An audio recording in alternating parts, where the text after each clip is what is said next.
Live from the Clarity from Chaos studios, heard worldwide, it's Dave Campbell. On every episode, Dave and his guests explore, discuss, and work on solutions to some of life's biggest challenges. So, if you're ready, be prepared to be enlightened, amused, and even shocked by what you hear. And now, the real, the authentic, the one and only Dave Campbell. Welcome, and thank you for listening to Clarity from Chaos. I'm your host, Dave Campbell. This is a very important episode on Clarity from Chaos, and we're going to be discussing the current state of faith in our country and our Christian civic duty. Additionally, we're going to be discussing the conquering of the self and the discipline of today's Christian. But before we get into this edition of Clarity, I would like to share a few thoughts. When I formulated the name of this podcast many years ago, it was based on my views of how corporate media spun lies concerning the political events of the day. Since those early days of the podcast, I've come to understand that the name of this podcast transcends that early view. What we really have now is a spiritual battle going on, and Clarity from Chaos is really God's light on us to protect us from the evil surrounding us. In 1 Peter 5, 6 through 8, it states, "Humble yourself, therefore, under the mighty hand of God, so that he may exalt you in due time. Cast all your anxiety on him because he cares for you. Discipline yourselves. Keep alert. Like a roaring lion, your adversary, the devil, prowls around looking for someone to devour." To help us navigate these complex topics, we're incredibly pleased to welcome somebody with deep expertise in the field, Dr. Chase Spears. Dr. Spears is the host of his own podcast, Finding Your Spine, at the Herzog Foundation. He has been widely published in The American Mind, Real Clear Defense, The Washington Post, Red State, and has provided expert commentary to News Nation, The Gateway Pundit, and American Family News. Welcome to the show, Dr. Spears. Dave, it's just great to be with you. Thank you so much for the invitation. I'm looking forward to it. So am I. I've been like I told you off air. I've been waiting for this conversation for some time. So let's start out with your view of the current state of faith and politics in our country. And I know that's a broad request, but I think it would kind of set the baseline for what we're going to continue to talk about. Yeah, of course. That is a very broad question, and it's one that, frankly, I find myself asking a lot and reflecting on. And I think the current state is one that's somewhat fractured from where I sit, where I observe on the evangelical side of things as a non-denominational guy who trends towards Baptistic and is darn close to Reformed. I see on one hand, we have elements of proper Christianity who are very much engaged in understanding that the stewardship mandate did not end at the time of Christ's resurrection, and who believe that we are responsible as Christians to steward our votes, to steward our ability to speak into the civic politic, and to responsibly use those talents. And as Francis Schaeffer said, if we are to lose our freedoms, to go in with our feet dragging the entire way, not to do so voluntarily. Yeah. So on one hand, I see that, and that's encouraging, and that's where I'm at. Then I also see another camp that, and I don't want to sound pejorative, but I kind of call it the surrender theology camp. And that's a camp that I see is very overly pietistic, that views Romans 13 in a very different light of anything the government does, including evil, is rightly ordained and you should roll over to it. And that group really kind of takes 2 Timothy chapter 3, which talks about end times and the complete ways that things will fall apart, and almost use that as an excuse towards fatalism. And that's another side that I see. And those sides tend to kind of do battle. Mm-hmm. And I don't like battle between the brethren, But I also don't like to stand here as a Christian man, as a Christian leader, as one who spends daily time in the Word, to stand back and say, well, the Lord blessed me with this wonderful civic right, and Yeah, I'll exactly. just sit by and not let it pass to my Right. children.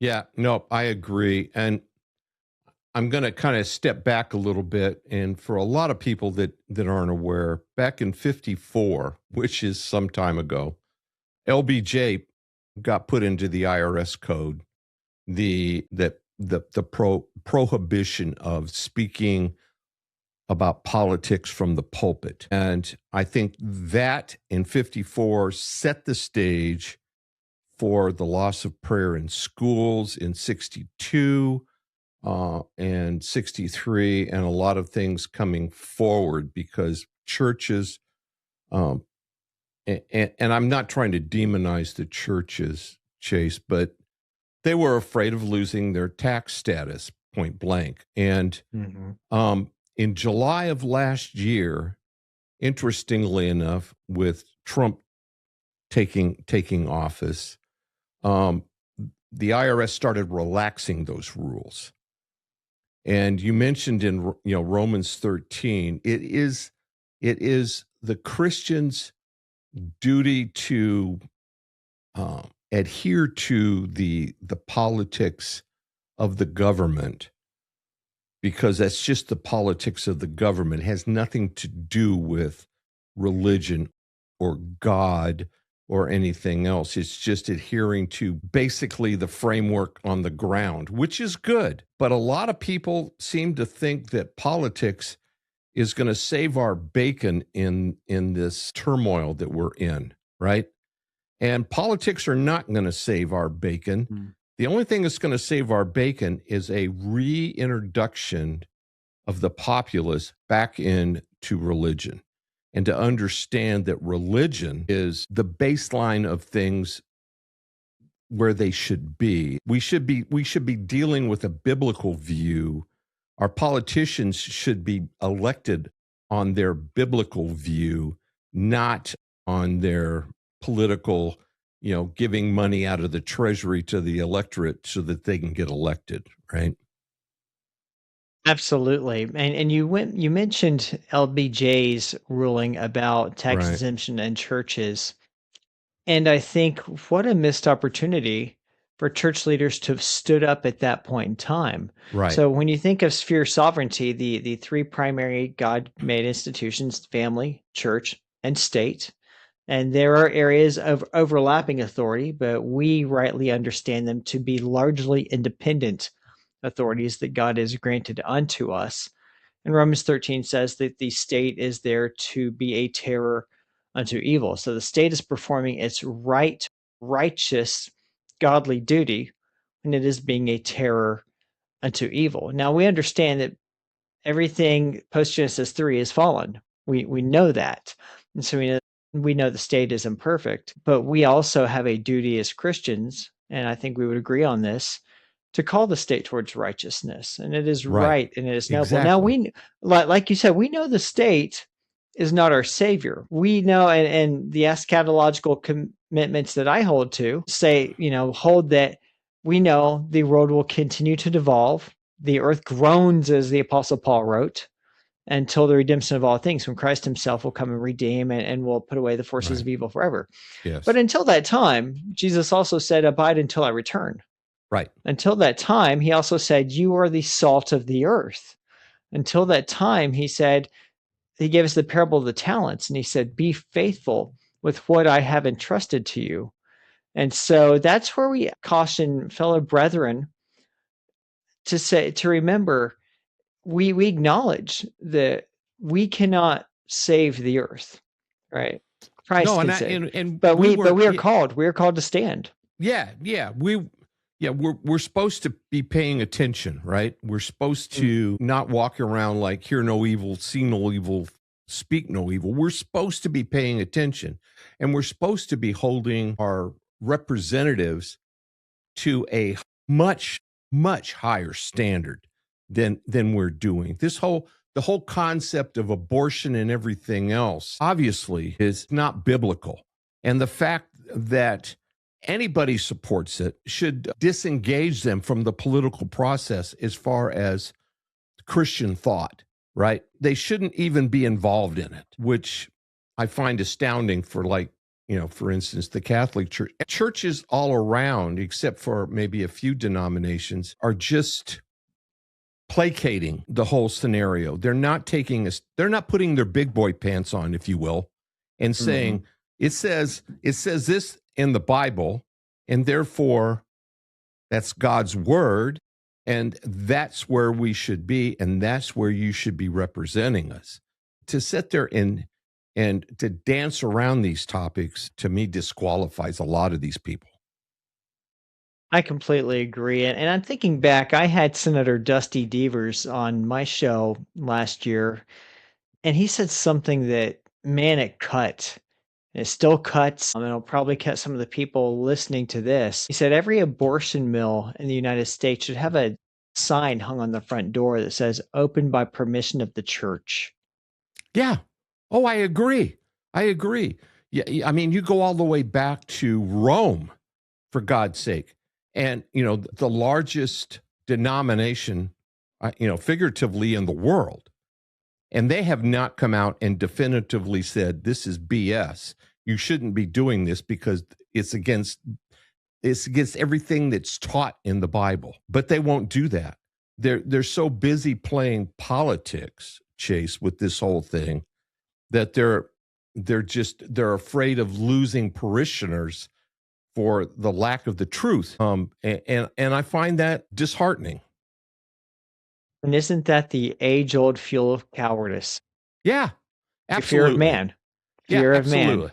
Every Absolutely. single time. I mean, that goes all the way back to the Old Testament. One of the adult Sunday school classes I teach from time to time is Judges.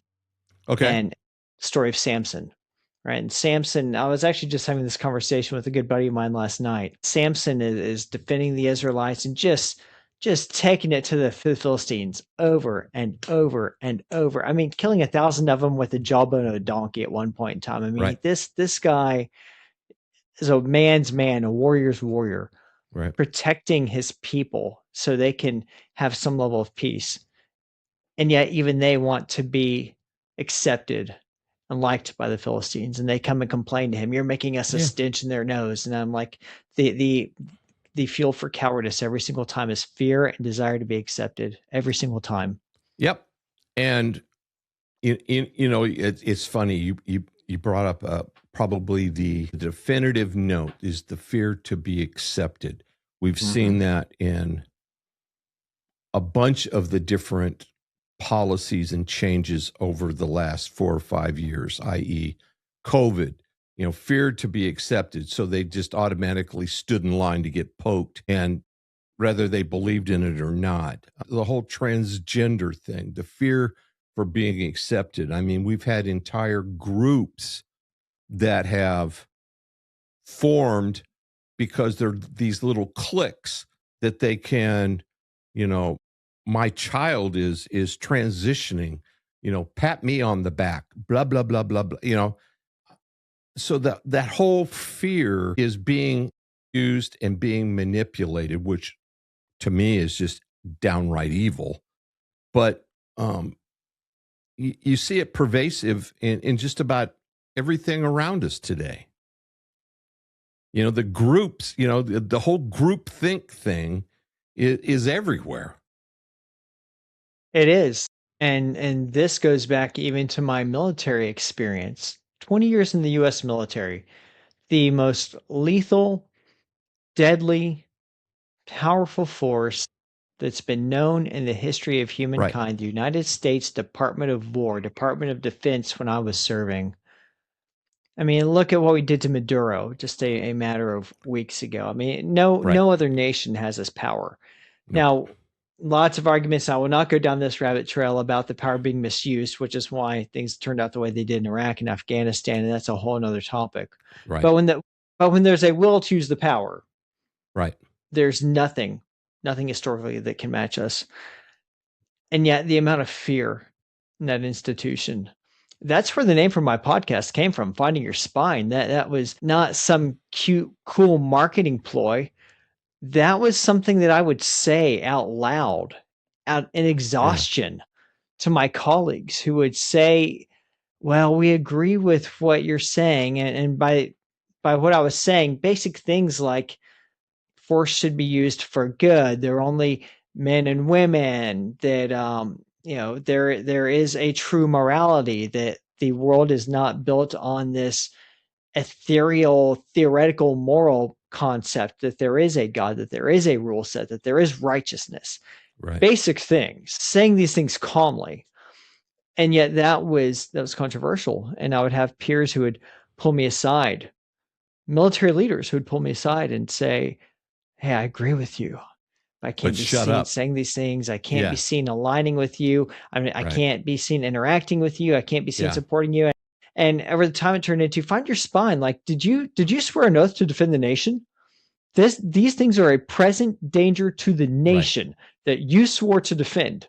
Find your spine. But even in the institution, that's why we haven't had a single general who's come out, even the ones who are retired, and said, hey, the social progressivism and the shop mandates of the recent years were wrong. Why? Because even in retirement, they crave that status. Oh yeah. They crave that approval. Well, They yeah. want it more than anything else. Yeah, I mean, you sit there and you look at the verbal abuse of Pete Hegseth, and I mean, you can say a lot of things about Pete, but I think he's right on point with redirecting the mission of what the Department of, well, it's now the Department of War, is supposed to be about. They're supposed to be about warriors. They're not supposed to be about DEI.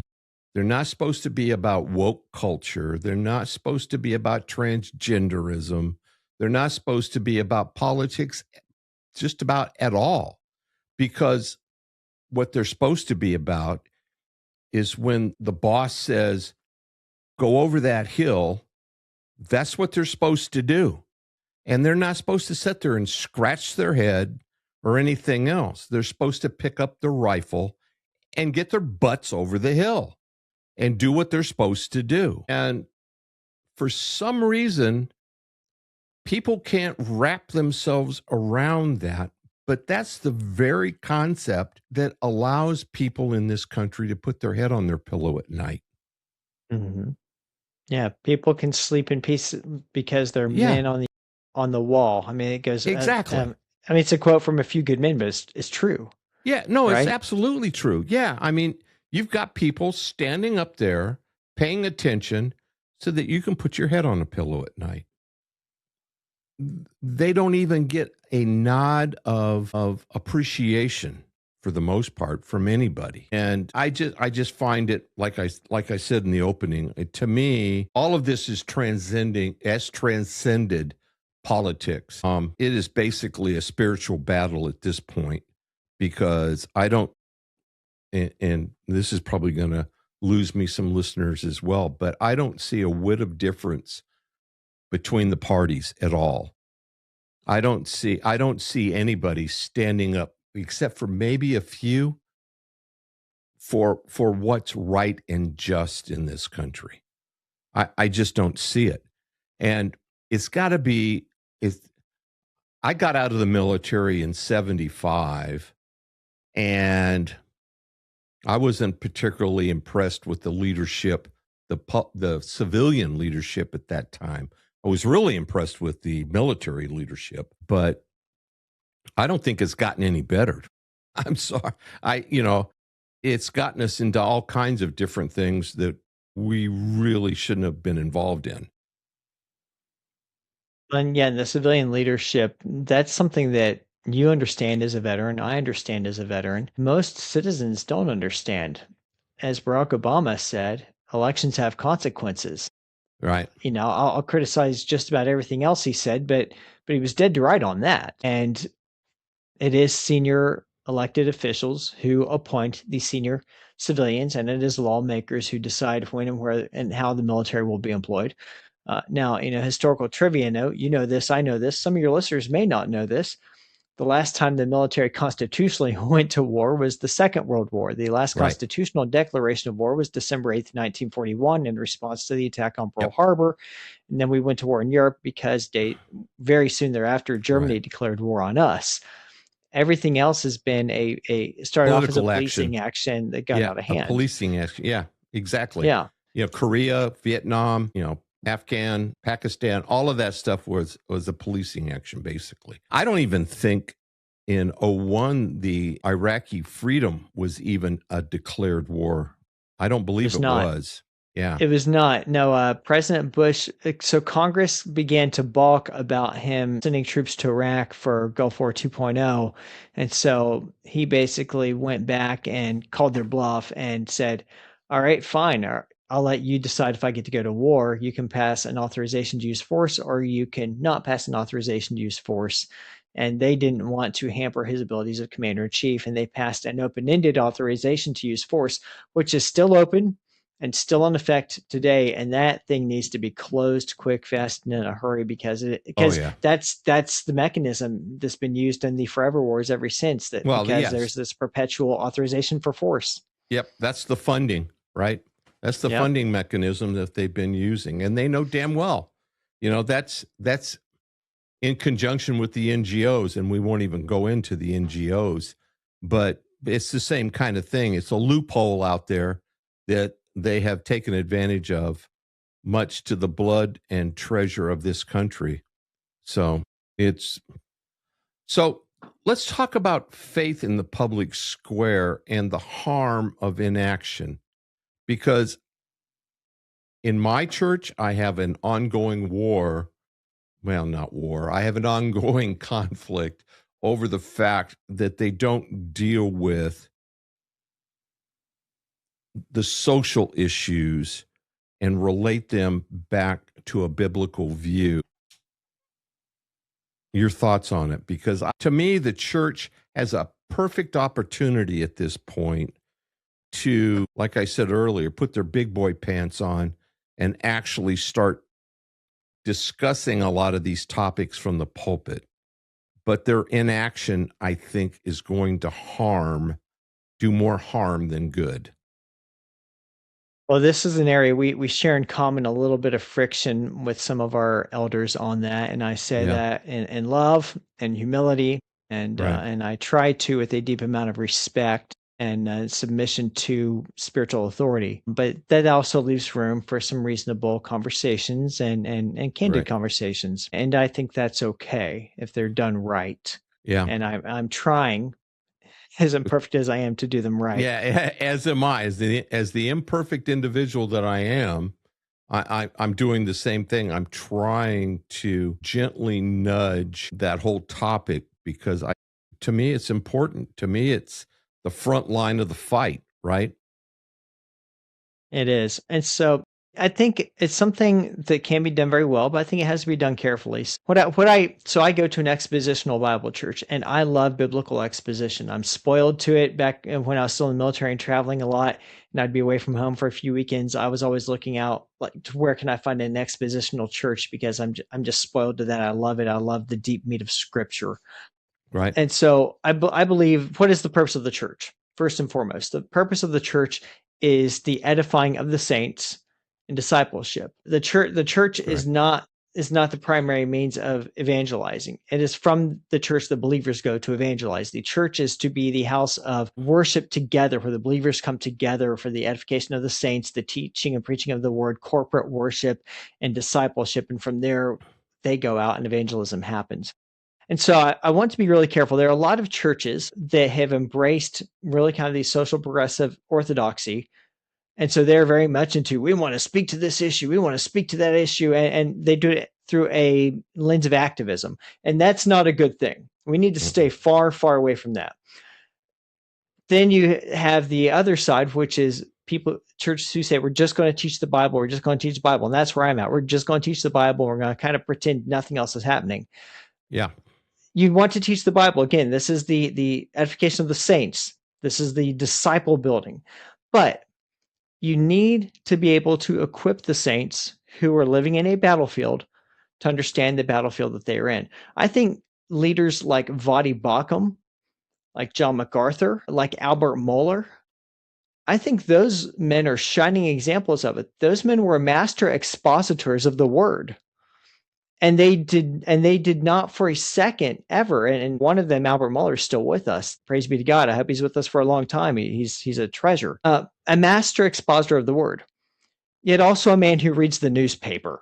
Yeah, right. There you go. Yeah, exactly. And who is able to intelligently apply Christian worldview thinking and scriptural thinking to the issues of the day. The church, the members of the church, are having to live and walk in. Right. And because he reads the newspaper every day and he talks about, hey, how do we as Christians think about this? He's doing it both, right? He's giving the exposition of the word on one hand, and he's giving that, and here's what you need to understand about the battlefield you're walking into today on the other hand. That's like a good battlefield commander right there. That's exactly. We need more of that. I mean, any church that the Sunday after the church up in Minneapolis was invaded didn't in some way address that, missed a key opportunity, right? Yeah. And this is a conversation I'm having with my church leadership. That was a missed key opportunity. Yep, and we have to understand that, yes, the church is not a place for activism, but but the saints are walking into battlefield, and you need to help them understand what they're walking in and how to think as a Christian in it. Yeah, I'm not suggesting that the church should be a group of activists, because that's not the case.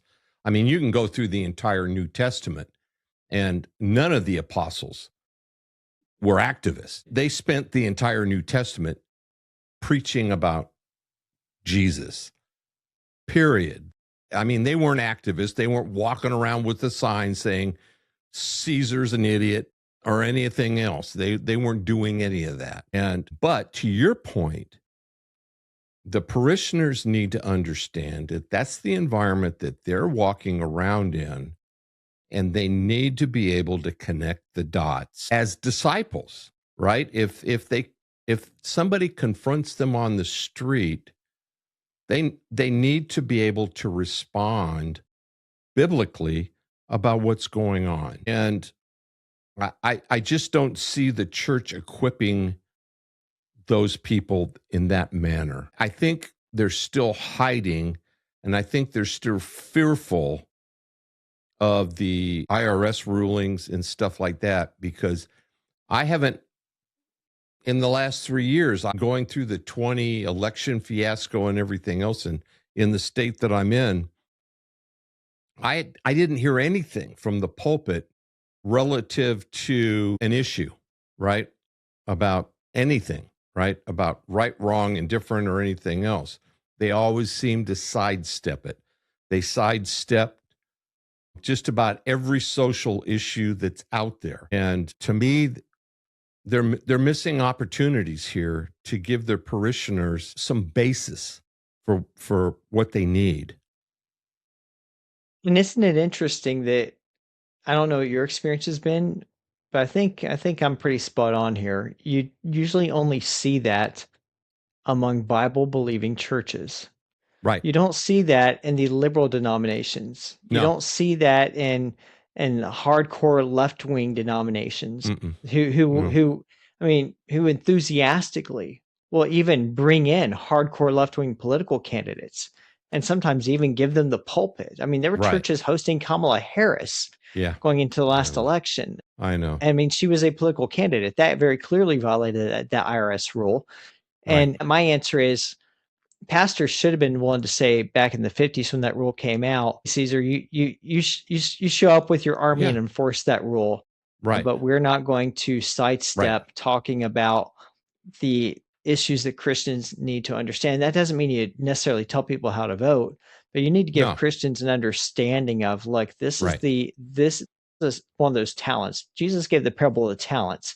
Here's what that probably looks like, or here's how you need to be thinking and praying about that. Exactly. You know, it's funny you mentioned that, because I think COVID supported that, because the majority of churches, now there were a few that held out, but the majority of churches, just like schools and everybody else, shut down during COVID. And they had no reason to.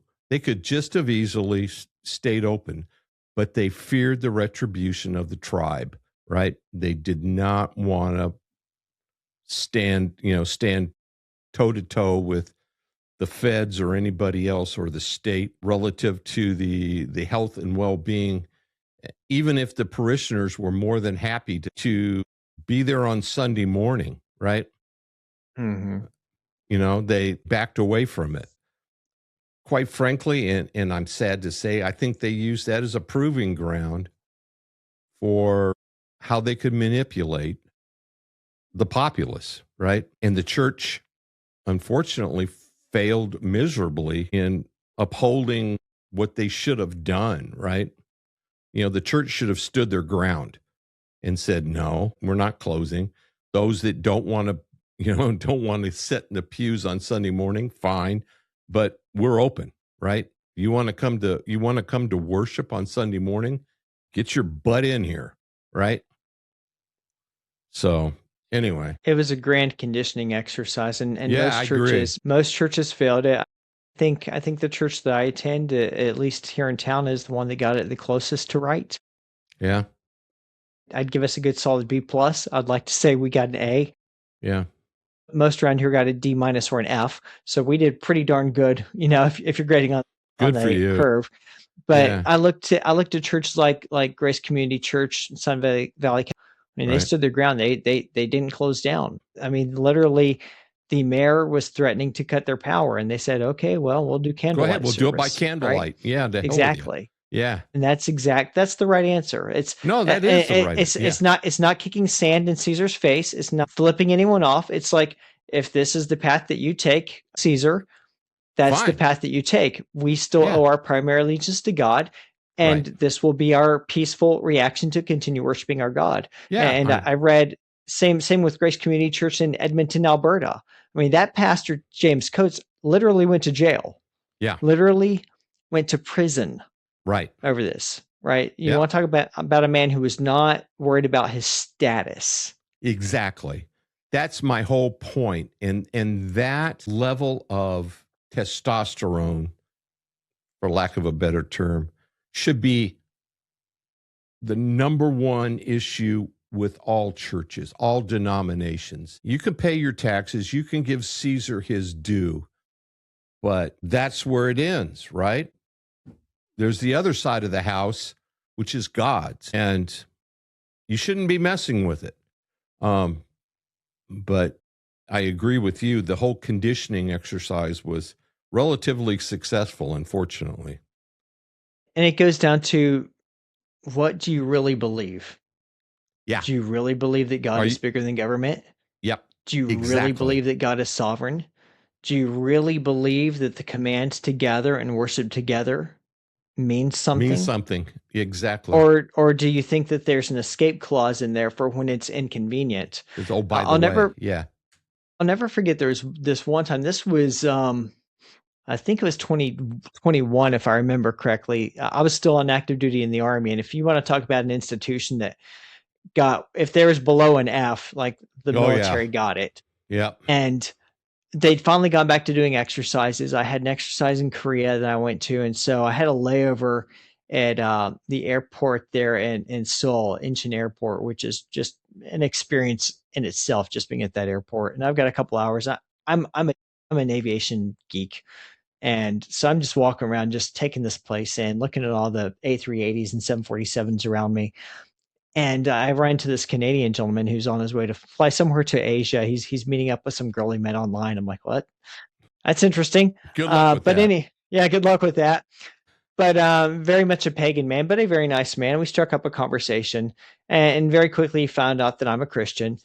And he's like, "Oh man, he's from Canada. Oh man, it's hard to be a Christian. They're closing the churches down. You don't want to be a Christian in Canada. You don't want to be trying to get a church in Canada. Churches are all like closing down in Canada. Like, Christianity's done up there." And I listened to him, and when he took a breath, I said, "Well, let me challenge you on that." I said, cultural churches they are dying because they were never rooted to begin with. I said, where we're standing right now, 40 miles north of us, where we're standing right now in Seoul, Mm-hmm. on the north side of the border, This was a Saturday evening. I said, tomorrow morning, these saints of God will gather underground and they will still worship. So I have very, very little appetite for Christians in the West to talk about how difficult it is to get together and worship when Yep. where we're standing, we are surrounded by people who will gather tomorrow under threat of death. Yep. Like, to them, it means something. Well, like in And it China. needs to mean Yeah. something to us. Yeah. In China, same thing, right? Yeah, I agree. I think, it's interesting if you pose that question to a lot of people that didn't attend church or their churches shut down, how committed were you really to your faith? I think that would have given pause to a lot of people because, yeah, they're going to say, I'm a devout Christian, I'm this, I'm that. But, the old butt monkey comes out and maybe not so much, maybe not so much. So let's lighten things up just a teeny bit and shift gears and talk about Christian men. I know you've got some very definite thoughts. I know today's environment is in overdrive, trying to destroy A, the family, and B, men in general. So let's talk about Christian men. My goodness, what perfect timing. Just today, my wife and I we're total bibliophiles. We have a collection of, I think we're roughly 4,000 books, and we have no intention of slowing down the collection. I can't build shelves fast enough. They're There you literally go. books like they're everywhere. We have a problem. And she decided the last couple of weeks, you know what, I should look through the children's books, like the picture books, and look through them and kind of go through one by one, because some of these are really good and we should keep them. But some of them are pretty shallow and probably aren't really worth keeping in the library. They're not things that we think are going to really give any kind of good and any worthwhile impact to our children in comparison to the space that it's taking up when we have such a massive collection. And today she came across a Berenstain Bears book. I mean, that's about as innocent as they come. But she flipping through and she found where there was a part in it where it was belittling the father. Yeah. And she'd never noticed it before. And she's like, this one's in the This donate goes. pile now. This Yeah. goes, right? It's so deeply entrenched in the culture. God made men for a few things, to lead, to protect, to steward, to do the hard things, to carry the heavy loads. He made us physically tough. He made us mentally tough. He gave us a sense of protection. I mean, it's 6 o'clock this morning. I'm actually getting ready to get out of bed. And no, it's actually closer to 5. I'm getting ready to get out of bed. And my smoke detector chirps just for like a tenth of a second. And my instinct is I need to go make sure everything is okay, that there's not a flame somewhere else, right? That's in me, right? A protector to check these things. I hear a strange noise in the night. I get up and I check. That's what we're wired to do. In the same way that women are tired to be maternal, they hear the babies cry and they have an immediate reaction to it. God wonderfully created us in those ways, and we've seen my entire lifetime. Like I was born in '80, so I'm kind of the far end of the millennials, if you will, and my entire lifetime, the dad has been the bumbling idiot. The dad has been the one who is made fun of. Yeah. The men were the ones who were told you're optional. And I grew up in some of this as well, in family culture of I don't need no stinking man. And that wears off on you. And I grew up thinking I was a very conservative guy. And then I look back now and I realized, man, I was like borderline progressive in some ways, just because a fish doesn't even know it's wet. Yep. And then you spend time in scripture and you grow up and you have children and you start reading good books and you look around and you realize, whoa, something is way off. And my challenge to my colleagues is we were made to lead. And that's hard. That's not like a participation trophy. That's not something to say as if now I have the right to stand atop the stairs and do my Captain Morgan pose. Cool as that might be. But that's not it. That is hard sacrificial work. We are called to lead and love our families and to sacrifice for them as Christ did for the church. And I see too many men embrace the statement, happy wife, happy life. And everything is about how do I just make the women in my life happy? Because my ability to be happy in life is dependent upon their ability to be happy in life. And that's completely twisted around. That is not the role of the man, is to love the wife. And out of a true sacrificial love for his wife, a Oh, yeah. regenerate wife will Yeah. naturally be happy, right? I mean, Yeah, you look right. but yeah, you're not supposed to be placating your wife. Exactly. You know, you're supposed to be doing what you're supposed to be doing, right? You're supposed to be bringing food, putting it on the table, protecting the family, mentoring your sons and your daughters where applicable, and all of those parts and pieces. The happy wife thing, okay, so it has no bearing on anything, right? It just doesn't. And I'm going to date myself, Chase, but I was born in 52. So I'm a dinosaur. I grew up in an atmosphere with men who were chief of the boat, right? And that's the way I was raised, is chief of the boat. And over the last 10 or 15 years, it's been a real struggle because people don't even know who the hell the chief of the boat is anymore. Mm-hmm. And the interesting thing is, my children, my daughter, who's now just turned 50, and my son is 48, they still say yes, sir, and no, sir to me. And I can't tell you how many conversations I've had with people that say, why do your children, your adult children, say yes, sir, and no, sir to you? And I said, because it's a sign of respect. And because as long as I'm breathing, I'm still chief of the boat. I'm it, right? All I had to do was look angry at my children, and they would break down and cry. And I never raised a hand to them, but they knew who the boss was. And, like I said, 10 or 15 years, I feel like I'm a complete dinosaur anymore in this environment. Well, there's certainly been a generational shift.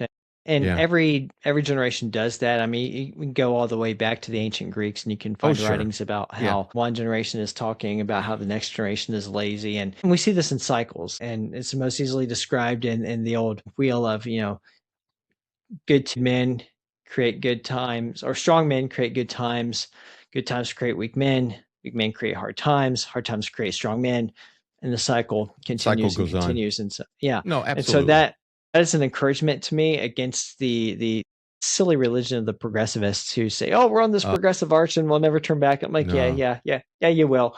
Yeah, we will. No, they will. We will one day tear down your idols, and we will burn them, and we will turn them into latrines. And quite frankly, I think women now, if you read between the lines, I think women now are starting to gravitate away from the 1968 Now movement, and they're starting to gravitate back to where my mom was in the old days, and I'm sure where your mom was, where they were the head of the household, right? They made sure that the kids did what they were supposed to do, and so on and so on. And their primary purpose was raising functioning and caring human beings, not just spitting out somebody that the tribe thought was okay, right? There was an importance to what they were doing. It wasn't an afterthought, which it seems to me in a lot of cases in today's environment, it's an afterthought. Well, and you're getting on something very key there, the importance of what they do. Yeah. Your mother understood the importance of what she did was the management of the home, Yeah, and the raising of the children. Yep. While the father understood the importance of what I do is to bring in the resources to support for that. And it Yep. it was all about the perpetuation and moral development of the next generation, versus what we've had my entire lifetime is this culture that talks down about women staying at home. Now, Right. I have a lot of criticisms of the community in which I currently live.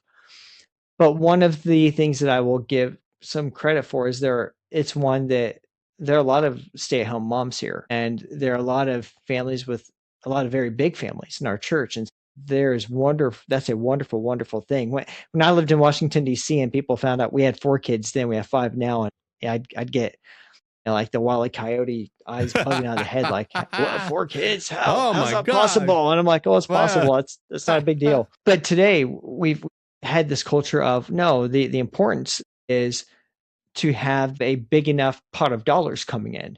And you achieve that by farming the kids out to the government school system, and mom and dad work full time.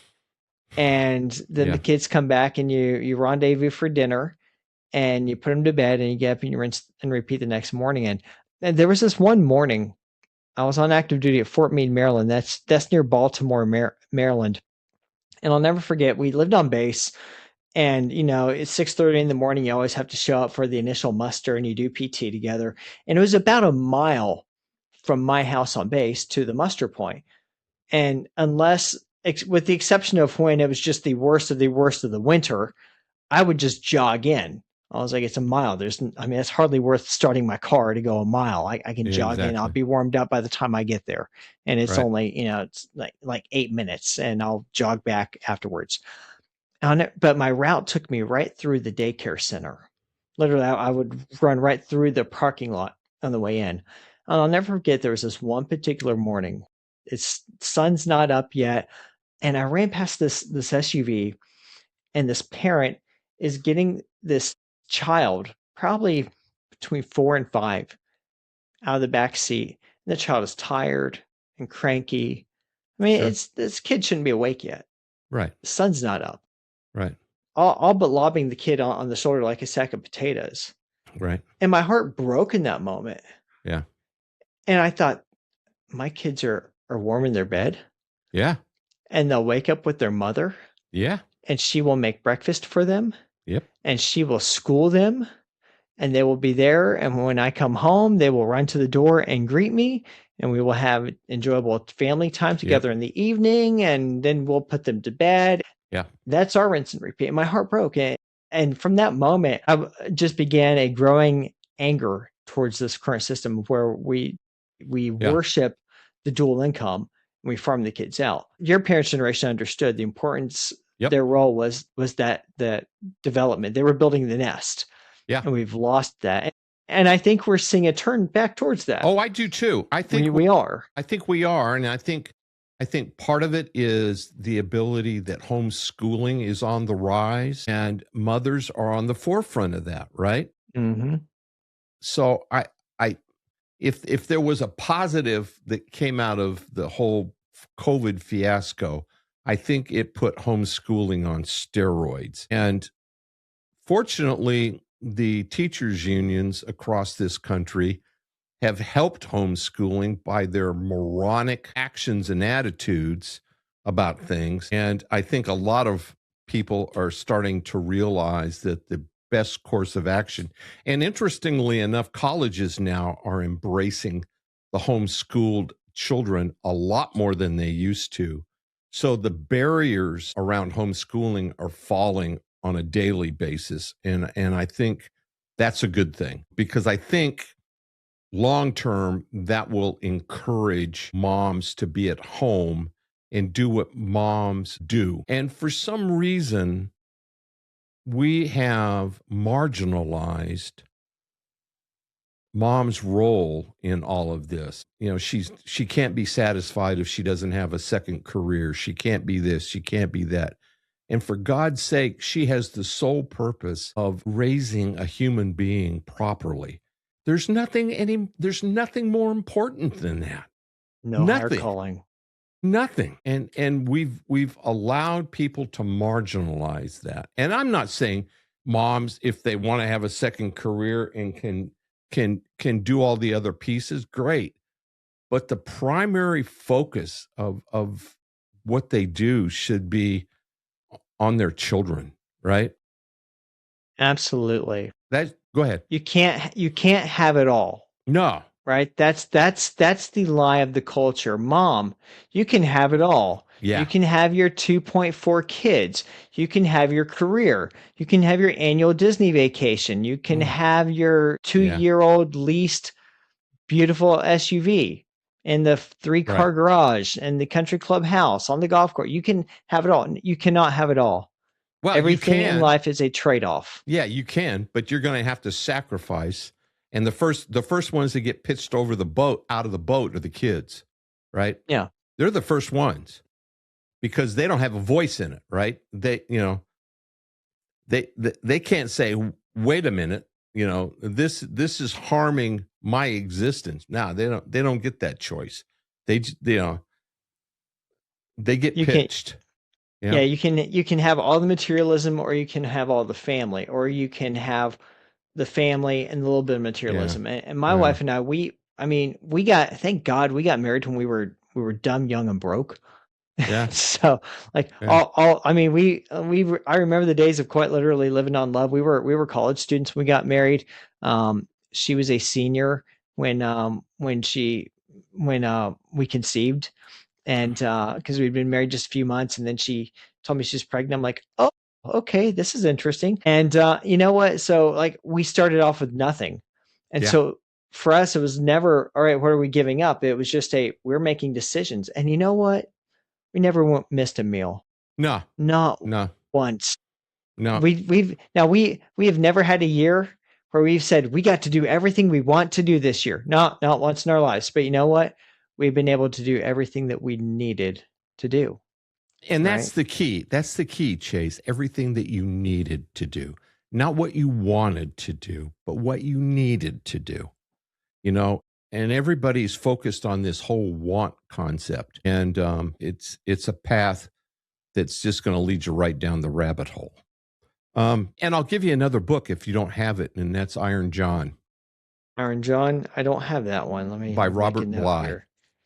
Iron John by Robert Bly. Yeah. All right, let me make a note while we're talking so I don't forget it here. Yep. Nope. You need to I read that one. I have a constant list of It's funny. I do too. See, here's mine, the Iron what? Iron John is the title of Iron the book, and the Okay. author's Robert Bly. He's no longer with us, John. but he was brilliant. Okay. So, for those listening, where can they find you, Dr. Spears? Where can they find you out on the wonderful wide world of the web? Out on the interwebs. Yeah. Well, thanks for asking. I have a website, chasespears.com. That's the quickest, easiest way if someone would like to reach out, be able to contact me or just look at some of my work. I put the majority of my work there. It also has a contact form, has a little bit of information about me and some of the work that I do. So that's the easiest way. For people who are more social media inclined, and I am on LinkedIn, X, YouTube, and Substack under the handle at Dr. Chase Spears. That's Dr. my name, Chase Spears. So I'm at all of those places as well. Pretty active on all of them. Okay. And then, of course, the Finding Your Spine podcast is the podcast that I am very blessed to do in concert with the Herzog Foundation. So Right. that's available anywhere at all you listen to podcasts. It's there. It's also on YouTube. And again, as a cheat, if you're having any trouble finding it, you can go to my website and there's a link to it at the very top, the Finding Your Spine podcast link, and you can click there. And that's just a joy. I get to have conversations kind of like this. So I bring in people who have walked through the fire, knowing it would cost them something, and we talk about the journey and try to use their experience to encourage other people to stand firm. Well, it has been an absolute pleasure, Dr. Spears. The conversation, I could sit here and go on and on and on and on, but it's been terrific, and I certainly would like to have you back at some future point if you don't mind. It would be my joy. I love this. You have fired me up, Dave. I love it. Good, good. So, everybody, thank you for listening. And before we conclude, I would like to share two scriptures with you tonight. And the first one is from Jeremiah 29. It's for, I know the plans I have for you, says the Lord, plans for your welfare and not for harm, to give you a future with hope. And from Hebrews 11, now faith is the assurance of things hoped for, the conviction of things not seen. If you need guidance, all that is needed is prayer. Thank you so much, everybody. And Dr. Spears, thank you. Thanks so much. Thank you for listening. If you would like to listen to more Clarity from Chaos shows on demand, go to clarityfromchaos.buzzsprout.com or send Dave an email at info@clarityfromchaos.com for information on previous shows. You can also listen to the show on Apple Podcast, Spotify, Twitter, or Google Podcast. Until next time, please remember, it's not about waiting for the storm to pass. It's about learning to dance in the rain. Be well, everyone.